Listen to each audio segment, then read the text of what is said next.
آله وصحبه ومن والاه ثم أما بعد. To proceed, so today inshallah we'll go over the chapter on usury, interest, riba. The complexity of this chapter starts from the very translation. Is it usury? Is it interest? How do you translate riba? It starts to be complex from the beginning here. Riba is not necessarily charging interest, because we will come to see that there are different types of riba. There is riba al-fadl, which is the riba of increase. There is riba al-yad, that's the riba of exchange, and there is riba al-nasi'a, which is the riba of deferment. And that is usually where interest may be applicable. And also, when it comes to interest, it is not just when you translate riba as usury, the problem here is that usury in English means exorbitant interest. It means excessive interest. It does not mean interest. Whereas in Islam, riba is not only when the interest is exorbitant or anything, it is any benefit that the lender accrues from the transaction is considered riba, even if it is a minimal benefit. It's considered riba. Like if I give you $5,000 and you come back, and if I expect that you bring me the $5,000 in a briefcase next year, that is riba. So if I tell you, here's $5,000, but when you come back, if you bring them back in a briefcase, that's nice of you, and that is fine, that is fine unless it is so premeditated, like it is. But if I tell you, here is $5,000 for 1 year, like it's a loan for 1 year, when you bring it back, just bring it back in a briefcase or something, or anything, put it inside anything, that any benefit would be considered riba. Because the hadith, which not necessarily established as a hadith, but the legal maxim is كل قرض جر نفعا فهو ربا. Every loan that brings about benefit or results in benefit, that is benefit that the lender accrues, or a benefit for the lender. And also, you have to put between brackets here, worldly benefit. Because certainly when you give a loan to someone, you get an enormous benefit, but it is the sort of afterlife. In the afterlife, you get like a reward, Allah's reward, and Allah's pleasure. And that is the greatest benefit. But we're talking about worldly benefit here. So كل قرض جر نفعا فهو ربا. Every loan that will bring about worldly material benefit, maybe, is riba. Because you could, basically it improves the relationship between people. That's a benefit in this world. But we're talking about material, worldly benefit. So in this case, riba is not only about excessive interest, it is about interest, any benefit that you accrue from loaning money. Because loan should be a completely benevolent, non-for-profit transaction. Giving loans should be a completely benevolent, non-for-profit transaction. Any transaction that that is expected basically to earn you profit should be sort of a risk-taking transaction. A risk-taking transaction. There should be liability, as we said in the previous chapter, al-Haj bid-daman. Profit and liability go hand in hand. Profit and liability go hand in hand. Profit follows liability. If there is no liability, there is no profit. So it should be an investment, a risk-taking investment, where you could expect some benefit, some profit. But if it is not, if there is no risk-taking, because a loan is not there is some risk-taking, but the money is guaranteed, right? The money is guaranteed في ذمة المدين أو the money is guaranteed, at least the borrower is liable for the money. The borrower is legally liable for this money to return it back to you without any loss. If the borrower takes this money and invests it in any undertaking or any business venture and loses all of it, that is not your responsibility. You gave them a loan, you get your money back, that is not your... Simultaneously, if you're not liable for any loss, you're not entitled to any profit. You're not entitled to any profit because the profit should follow liability. Kharaj bid-daman. So that is clear. So the Shaykh rahimahullah ta'ala, the Imam ibn Qudamah rahimahullah ta'ala said, Bab al-Riba, chapter on riba, usury / interest. And then he started by this hadith. But before we go over the hadith, so is riba halal or haram? Because the ruling is important. If linguistically riba means increase, but technically riba is haram. Riba, all different types of riba are haram. Riba al-yad, the riba of exchange, riba al-fadl, the riba of increase, riba al-nasi'a, riba of deferment, all types of riba that we will discuss later are haram. And also it is like waging war against Allah subhanahu wa ta'ala. فإن لم تفعلوا فأذنوا بحرب من الله ورسوله اتقوا الله وذروا ما بقي من الربا يا أيها الذين آمنوا اتقوا الله وذروا ما بقي من الربا.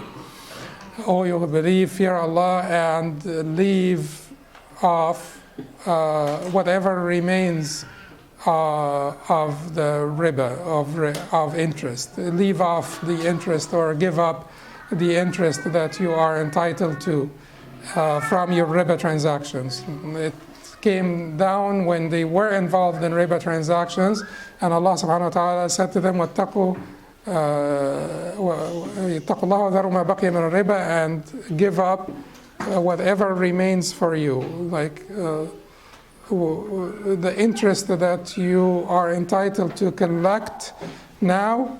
So as if the ayah came to retrospectively void all the riba transactions and to only entitle them to their capital. Because once this prohibition came down, if they were entitled to a certain amount of interest, the ayah came to tell them, give that up, don't take it. And the ayah, Allah subhanahu wa ta'ala warned them that if they don't, فَإِن لَمْ تَفْعَلُوا فَأَذَنُوا بِحَرْبٍ مِّنَ اللَّهِ وَرَسُولِهِ, and if you don't desist from charging interest or taking the interest that you were entitled to, then be warned of a war against you by Allah and His Messenger. No one is up to this. The second thing that is important here is that the Prophet ﷺ in a hadith reported by Muslim from Jabir radiallahu anhu said, لَعَنَ اللَّهُ آكِلَ الرِّبَى وَمُوكِلَهُ وَشَاهِدَيْهِ وَكَاتِبَهُ. And in some reports, قَالَ هُمْ فِي الْإِثْمِ سَوَاء, they are equal in sin.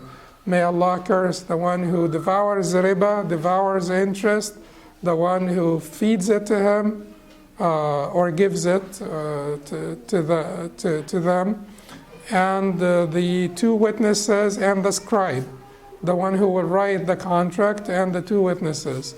And in some reports, the Prophet ﷺ said they are equal in sin. They are equal in sin. And that is basically to discourage people and to emphasize the gravity of the sin. That is to emphasize the gravity of the sin. So that's the ruling of riba in general. It is one of the enormities, one of the kaba'ir. Then the Shaykh said عن عبادة بن الصامت قال رسول الله صلى الله عليه وسلم قال رسول الله صلى الله عليه وسلم الذهب بالذهب والفضة بالفضة والبر بالبر والشعير بالشعير والتمر بالتمر والملح بالملح, that is 6, مثلا بمثل سواء بسواء, مثلا بمثل سواء بسواء, فإذا اختلفت الأصناف فبيعوا كيف شئتم إن كان يدا بيد فمن زاد أو ازداد فقد أربى. Okay, so this is important now to understand this. So he said الذهب بالذهب, which is gold for gold.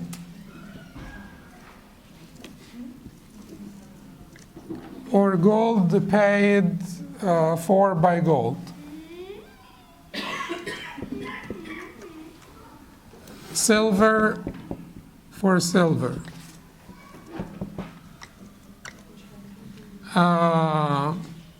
And then wheat for wheat, or paid for by wheat. And then barley, paid for by barley. And tamr, dates, paid for by dates. And salt, paid for by salt. The Prophet ﷺ said, مثلا بمثل سواء بسواء, which is equal for equal, same for same, equal for equal. Which means what? We'll come back to it. But he said, فإذا اختلفت هذه الأصناف,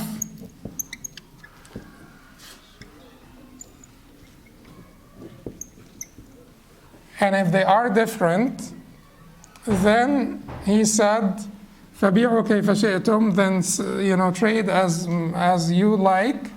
إِنْ كَانَ يَدًا بِيَدٍ, if it is hand to hand, an immediate transaction, not a deferred transaction, hand to hand, an immediate transaction, not a deferred transaction.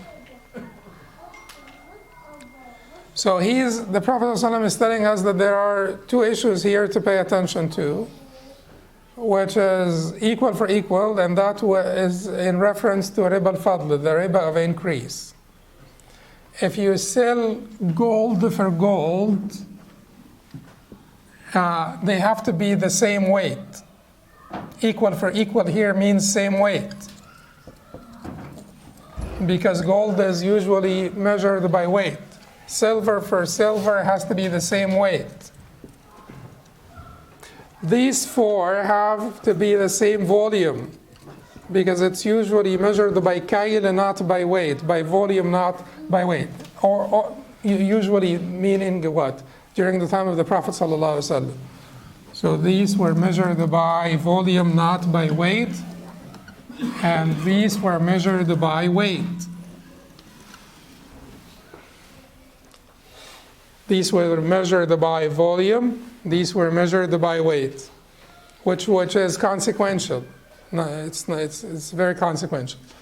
Okay, so he said, مثلا بمثل سواء بسواء فإذا اختلفت هذه الأصناف فبيعوا كيف شئتم إن كان يدا بيد. Now equal for equal and hand to hand. We will come back and talk about whether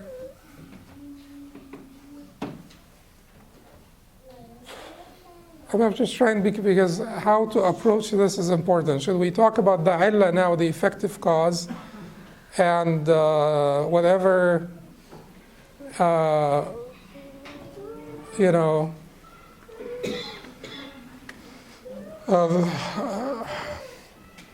or should we talk about, I actually thought of this last night, and I'm not, I thought of the approach to this, because it is important. Maybe we should talk about the effective cause.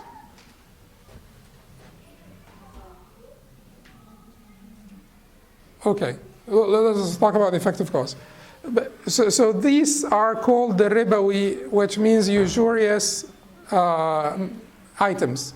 These are usurious items, objects of sale. 6 of them. By agreement, these are called the ribawi items. By agreement, these are called the ribawi, usurious items. These 6 here. So gold, silver, wheat, barley, dates, and salt. By agreement, by agreement.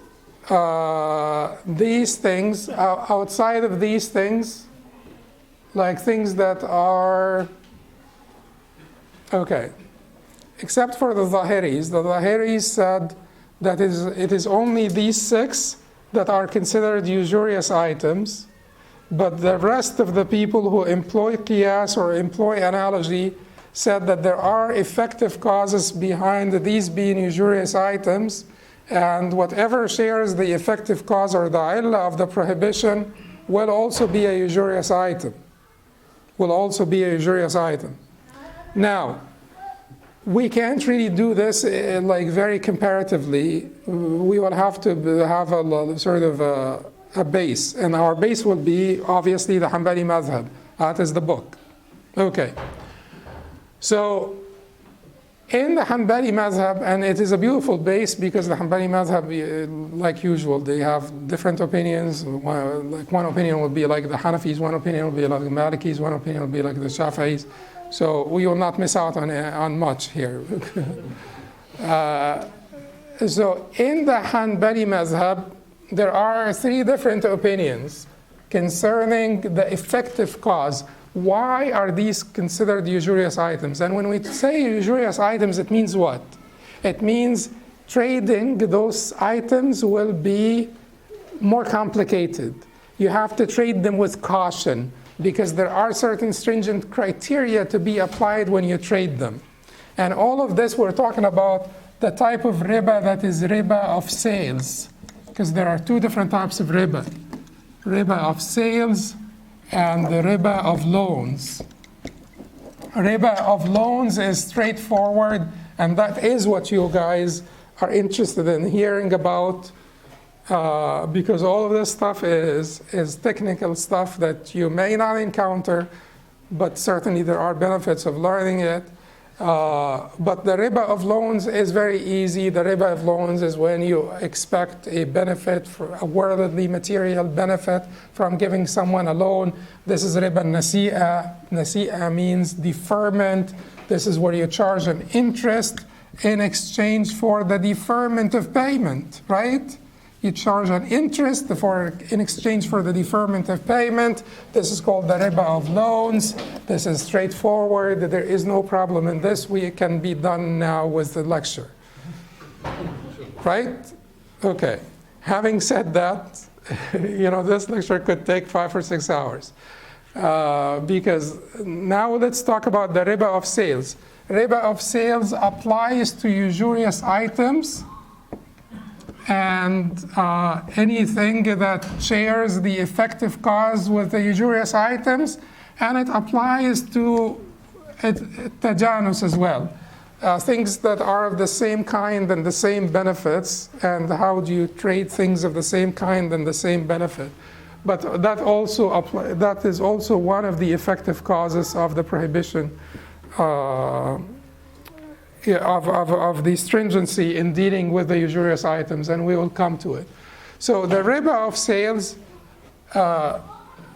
sometimes you will have to trade the items equal for equal, and all the time you will have to trade them hand to hand if they are ribawi items of the same group. And we will come back and talk about this. But the Hanbali madhab, what did the Hanbalis say about the effective cause behind the prohibition here and the prohibition here? Like I said, they have 3 different opinions. One opinion says that the reason why these are considered to be usurious is that they are measured by weight. Gold is measured by weight. Talk about uqiyya and stuff. These are weights. Silver is measured by weight, and that is the commonality between gold and silver. That is why they are, because when they look for the effective cause, they look for commonalities. And is there also some suitability to assigning this illah is also some suitability, because there has to be some suitability. It just cannot be any sort of extraneous quality that is completely irrelevant. It's called wasf tardi, inconsequential attribute or inconsequential quality. There has to be some suitability. Is there any suitability in considering the effective cause behind calling these ribawi items that they are measured by weight? Yes, they will tell you that to be measured by weight or measured by volume here, the fact that something is measured by weight and measured by volume leads to riba, because they are the quantifiable, measurable. So if I tell you, for example, sell me this laptop for this desk, I'll give you, give me this laptop now, I'll give you this disk next month. Is riba obvious here? Not obvious. But I'll tell you, give me 4 kilograms of silver, and I will give you 6 kilograms of silver next month. Problematic? Okay. Why? Because the fact that they are measurable by weight, fungibles in general, fungible items in general, that are measured by weight and measured by volume, can be used like currency, in that sense. And in that sense, riba will apply to them because they're fungible and they're measurable. They are measurable versus the laptop for the desk. Okay, so there is some suitability in the scholars talking about, the illah being that they are measurable by weight. Because you could say 4 for 6. You could say 4 kilos of silver now, 6 kilograms of silver in 1 month. Here, the Hanbali said, when it comes to these, that they are measurable by volume. And that is the illah. So the illah is weight here, and it is volume here. Weight here and volume here. So anything that is measurable by weight or measurable by volume, in this case, would be a ribawi item, and we will add to this anything else. They did not consider this idea of being foods. These are all foods, right? They ignored that. They ignored that. And they only looked at them being measurable by volume. So they will include things like cotton, for instance. If cotton is measurable by volume, they would include this. Not garments, but cotton, when you harvest it. If it is measurable by volume, they would include this. And they would include anything that is measurable by volume.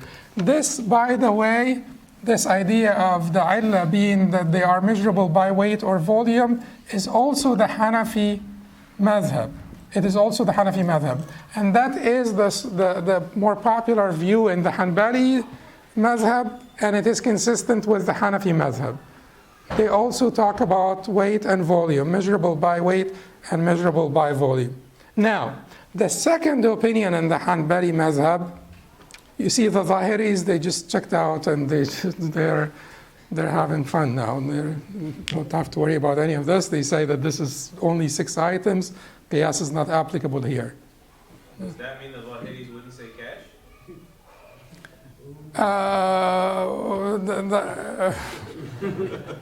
Yes. Unfortunately, yes. It looks like they wouldn't. Yeah, but anyway.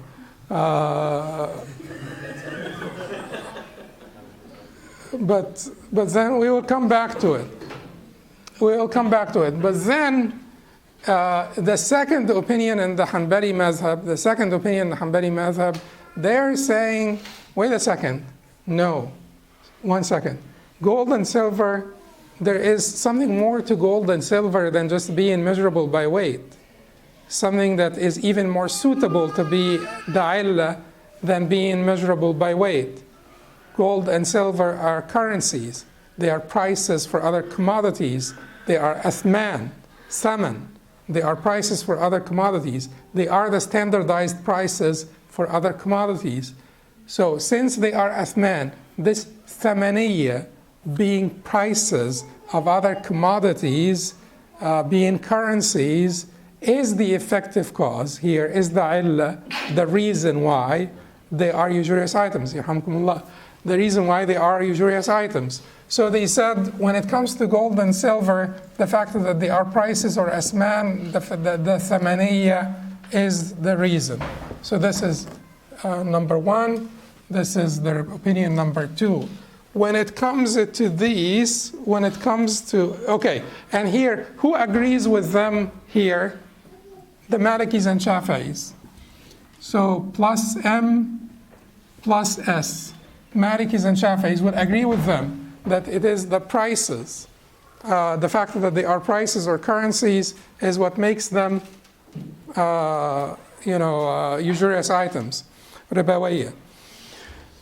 Then, when it comes to these now, when it comes to these four, their second opinion is pretty much in agreement with the Shafi'i opinion that these four are,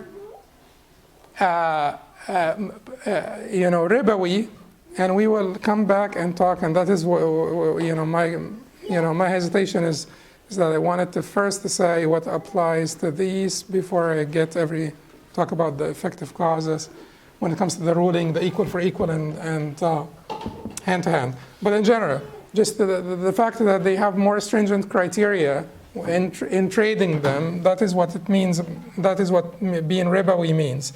They said these four are ribawi because they are mat'umat, they are foodstuff. And who would agree with them here? The Shafi'is.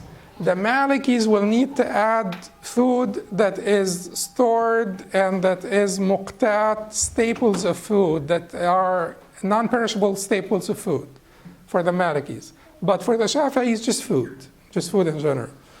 Okay, and that is the second opinion for the Hanbalis. What would be the third opinion for the Hanbalis here?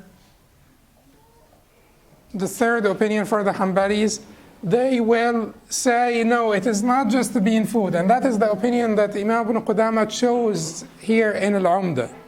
They say it is not just being food, it is being food that is measurable by weight or volume. Food that is measurable by weight or volume. And that would be their third position.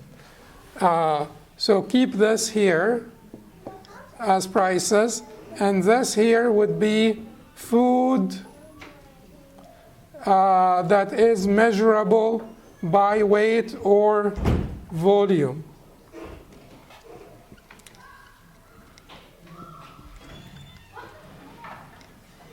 So in this case, if you add food that is measurable by weight or volume, but you add staples of food to bring the Maliki in on board, you bring non-perishable staples of food to bring the Malikis on board. If you say non-perishable staples of food that are measurable by weight or volume, that will be the agreement of the four mazahib. That yes, these will be ribawi. No, none of the four mazahib will disagree with this. Only the Zahiris will disagree because they say it's only these 6 items. Okay? But if you say non-perishable staples of food measurable by weight or volume, will the Malikis contest? No, because we give you what you're looking for. Non-perishable staples. Would the Shafi'is contest? No, we gave you the food that you're looking for. Would the Hanafis contest? We give you the measurable by weight and volume that you're looking for. So everybody will be in agreement here that these would be usurious items. But what about, food that is not measurable by weight or volume? What about pomegranates? What about watermelons? They used to be measured by count, not weight or volume. What about those? No, they are not ribawi. They are not usurious. So can you then sell 1 watermelon for 2 watermelons? Yes, you can. Yes, you can. The Shafi'is would disagree because for the Shafi'i, food stuff in general. I think the Shafi'is would disagree because it is just food stuff for general. The Malikis will say watermelons are not muqtat. and muddakhar. They are not non-perishable staples of food. The Hanbalis will say that they are not measured by weight or volume. So that is where the disagreement takes place. But in general, do you get this idea? Because what we will add to these 6 items will now depend on this understanding. What is the illah? What is the effective cause behind calling these usurious items or ribawiyya? Usurious items or ribawiyya. So let us think of the laptop. The laptop usurious? No. Car? Okay. Eggs? Depends. It's food stuff, but again, at the same time, they are sold by count. So not measurable by weight. Shoes. Okay. So what about cash? Okay. Yes, according to the majority here. According to the majority. What is the majority here? It would be Malikis, Shafi'is, and one report that's not the stronger report anyway, and the Hanbali madhab. So Malikis, Shafi'is, one report that's not the stronger report, in the Hanbali madhab. That is basically, but there is another issue here, that what if they are not ribawiyya? Because let's get this out of the way. I think we should get this out of the way. What if they are not ribawiyya? What if they're not, let's say cash, but they have tajanus, they have similarity,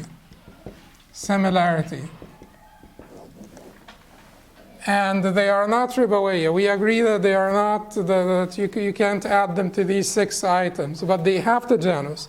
Then, if they have tajanus, cash in particular was called, or fulus. Whatever fulus would be like cash now. It is it is currency that is not made out of gold and silver that they used to have during these times. Those fulus, they did not give them the rulings of gold and silver, but again, at the same time, the Hanbali said that there is no increase with deferment, and that would be the position of the Hanafis as well. The position of the Hanafis as well is that there is no increase with deferment. And they apply this to any 2 items that are similar to each other, like any 2 items that are similar to each other, like like a goat for 2 goats, a goat for 2 goats. Can you do this with a goat for 2 goats with deferment? A goat now for 2 goats in 1 month. Is this okay? A goat now for 2 goats in 1 month. Is this okay? Not okay, right? No. So you got this by sort of the sense. It doesn't feel right, right? It is okay, according to the Malikis and the Shafi'is, because are goats usurious items? Goats are not usurious items, are they? They're not. It's a goat. It's like an animal. We're not talking about meat here. We're talking about an animal, a living animal, goat for goat, 2 goat for 2 goats. These are not usurious items. Malikis and Shafi'is will say yes. In fact, they will support their position by reports from the Sahaba who used to sell 1 camel for 4 camels and so on. 1 camel immediately for 4 camels for later and so on. Now, the Malikis and Shafi'is will say okay. The Hanbalis will say okay as well. The Hanbalis will say okay as well. But the Malikis will pull out from this agreement when this goat is just like these goats. So akula, haluba, sort of like they have the same benefits, uses. The two items, the two objects of sale have the same benefits or uses.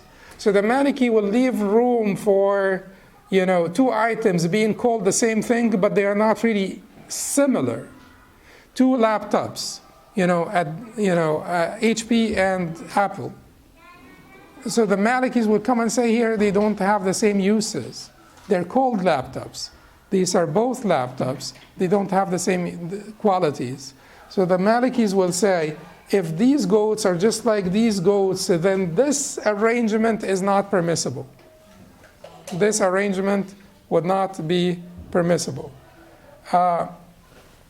So according to the weaker report in the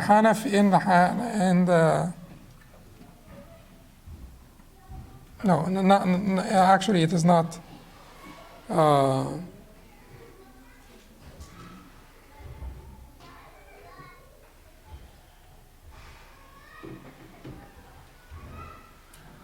Okay, the two reports on the Hanbali madhab here. I'm blanking out here on the stronger and the weaker report, but I would say that it is actually a capital A here. Plus H plus M only M with this contingency that these goats are exactly like these goats. So M with this contingency, they will say that this trade is not acceptable. The Shafi'is are the ones who will continue all the way, like to find this trade acceptable. Then the majority here, even if cash is not usurious, but there is tajanus, there is similarity here, then the majority would still say that cash, the obvious majority, will still say here that cash cannot be traded for cash with deferment and increase. If you say that cash does not take the same ruling of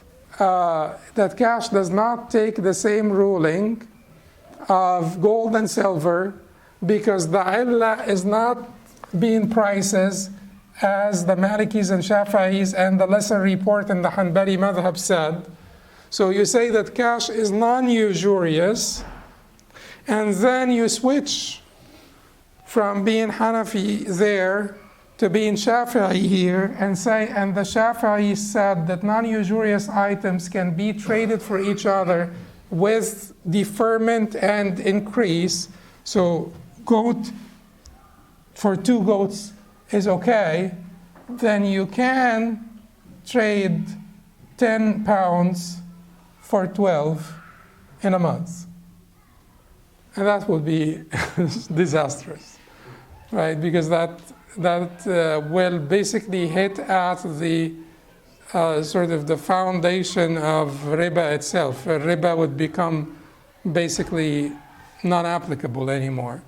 The chapter of riba may not be interesting to study. It will lose its relevance because no one is using gold for gold or silver for silver. People are usually using cash now as the standard currency. So if you say that 10 now for 12 later is permissible, you could actually get there.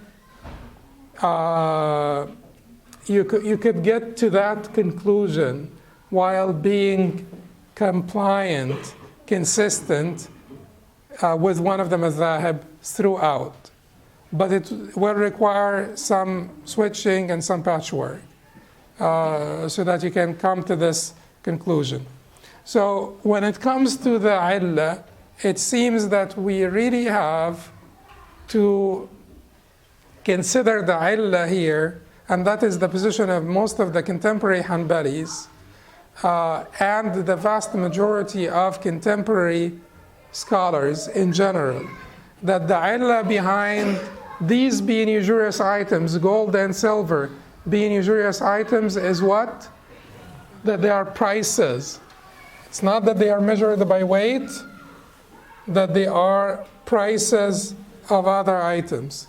Prices, currencies that are used, standard currencies that are used for purchase of other items. That is the position of the majority in the past, because it is Malikis, Shafi'is, and one Hanbali report, even though it's not the stronger, versus the position of the Hanafis and the stronger Hanbali report that they are measured by weight. But the Hanbalis were divided here. So we gave some more weight to the Maliki and Shafi'i position versus the Hanafi position in considering the illah here to be prices. Regardless of the old disagreement, as I said, once we start to say that the illah here is not that they are prices, not that they are currencies, we will end up in trouble with the whole chapter of riba. And we will have a lot of confusion with the whole chapter of riba. And most, and it is not like we like hardship or we like to make things, difficult for people. But honestly speaking, most of the banking industry and transactions will be fine because cash will not be subject to the stringency with which these items are treated. Cash will not be subject to the stringency with which these items are treated. Now I want to say, because it is important here, that the Prophet ﷺ, when he talked about those items, he said, فإذا اختلفت هذه الأصناف فبيعوا كيف شئتم إن كان هذا البيد. If these items are different, then you may sell as you like, as long as it is hand to hand. اختلفت هذه الأصناف. If these items are different, meaning gold for silver, okay? Meaning wheat for barley, right? Meaning wheat for salt. They are not the same kind. Then فَبِيعُوا كَيْفَ شِئْتُمْ. Then it does not have to be equal for equal. Does not have to be equal for equal, obviously. Does not have to be equal for equal. But he said, in كَانَ يَدًا بِيَدٍ. If they share the same effective cause of prohibition, they have to be hand to hand. So we said gold and silver, by agreement, share the same effective cause of prohibition, right? These four share the same effective cause of prohibition. So one item from this group, and whatever you will add to this group, whatever you add to this group here, one item from this group cannot be traded for the other item from this group within this group, except hand to hand. It has to be hand to hand, no deferment, hand to hand. Immediate transaction, no deferment. But it does not have to be equal for equal. Because if it is not hand to hand, it's called riba riyad, which is the riba of exchange. Failing to immediately exchange the two items. Now, between these two groups, so gold for wheat, between these two groups, does it have to be hand to hand? No, it does not have. Between one from this group and a non-ribawi, non-usurious item, does it have to be hand to hand? No. So does it have to be equal for equal? Doesn't have to be hand to hand. What if you consider gold and silver, the illah in the prohibition of gold, the illah in calling gold and silver usurious? What if you consider this not to be that they are prices, but to be that they are measured by weight? Can you exchange something else that is measured by weight for gold and silver with deferment? Yes. even the people who say that that they share the same illah, they said illa naqdain, except for the two currencies. You could always, because by agreement, gold and silver can be traded for other commodities in the so-called bay' al-ajal, which is deferred payment transactions or sales, and bay' al-salam, which is advanced payment transactions or sales. Advanced payment transactions or sales. By agreement, gold and silver can be prices for other commodities, any other commodities, whether they're measured by weight or not. So is that clear? So always gold and silver for other than gold and silver, and certainly other than cash, because cash is like gold and silver in being currency. Currencies in general can be traded for other items with deferment and increase. Among themselves, that group of items, among themselves, no. They have to be an immediate transaction. So you cannot buy gold and pay later. You cannot buy gold in installments. You cannot buy gold with a deferred payment plan. That is not permissible. Why? Because they all share the same illah of being prices. But if the illah was weights, you still can buy things that are measured by weight and pay for them, pay gold for them or cash in deferred payments or in installments.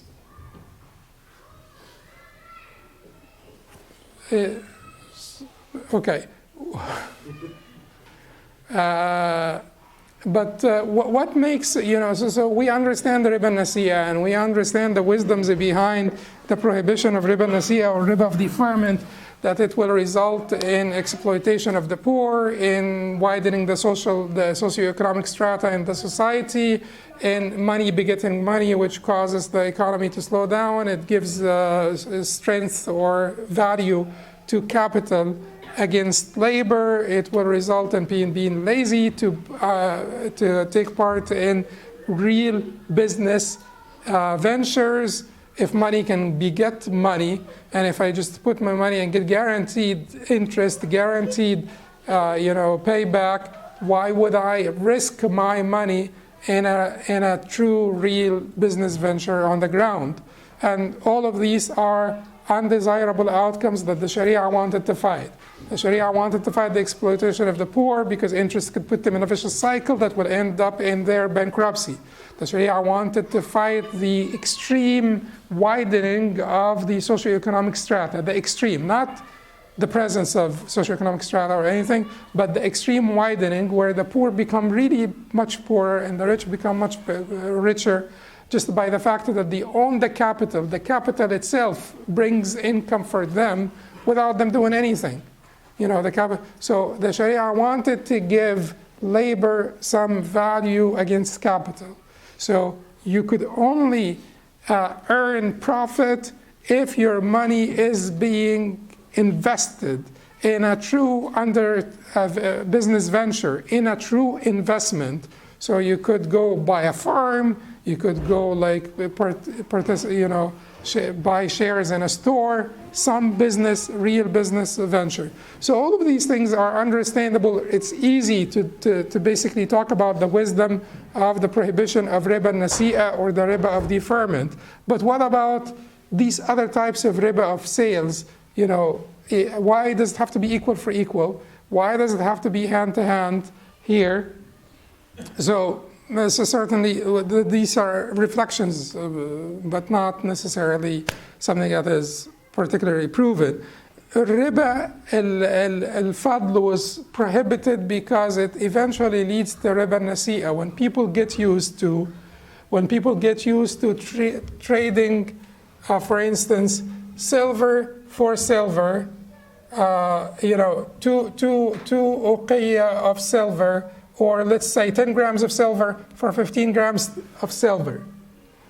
In an immediate transaction, you get used to trading 10 grams for 15 grams in an immediate transaction. This may result in people doing the same thing in a deferred transaction. Because they will think that, if I'm doing this now, like 10 for 15, okay, I'll get you the 15 grams of silver next month. And that will result in riba nasi'a, or the riba of deferment.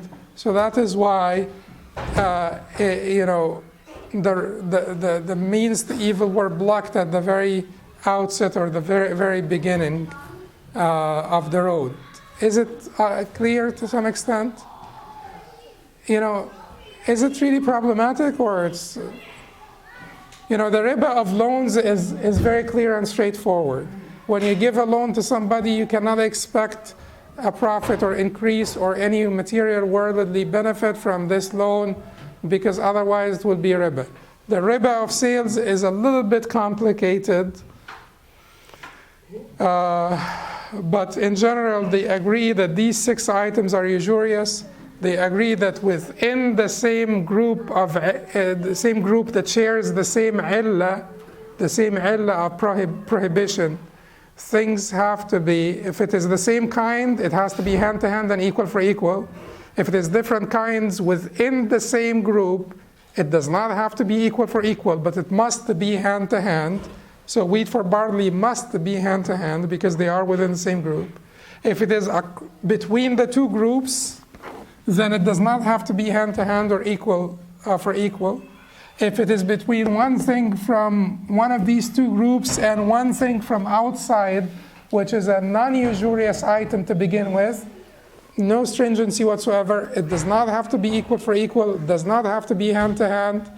There is some exception here when it comes to the non-usurious items. If they are of the same type, the same kind, then in this case, the majority will say that they cannot be traded with increase and deferment.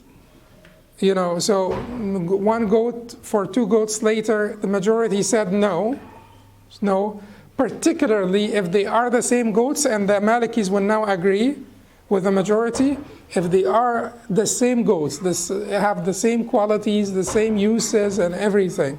So one Apple laptop that came out of the factory with the same sort of features. So 3 laptops now, they have the exact same features. You cannot trade one now for 2 later.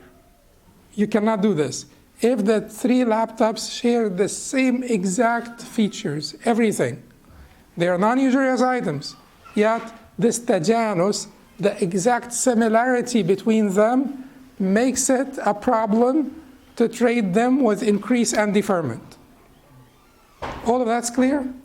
Okay, good. And we will have to stop. I mean, it's, then